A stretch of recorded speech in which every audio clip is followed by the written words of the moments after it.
Le pilote embarque sur le navire pour prendre en charge la navigation, mais il ne prend pas le commandement ou la responsabilité du navire.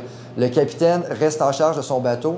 Le pilote agit surtout comme un aviseur ou un spécialiste d'un secteur et qui recommande la marche à suivre du navire.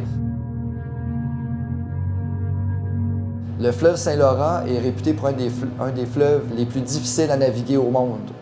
Alors, les pilotes, nous, on est habitués de travailler avec des courants qui peuvent être très forts, des courants qui peuvent être traversiers, donc qui viennent frapper le côté du navire et non pas juste l'avant ou l'arrière. Ce qui fait que des fois, on va pointer dans une direction, mais le navire va complètement dans une autre.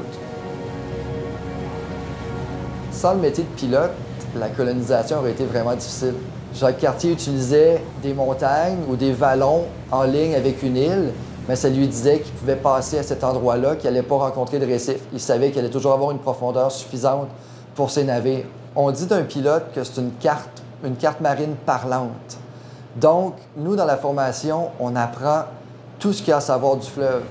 Quand moi, je suis sur un navire, je peux voir le fleuve en 3 dimensions.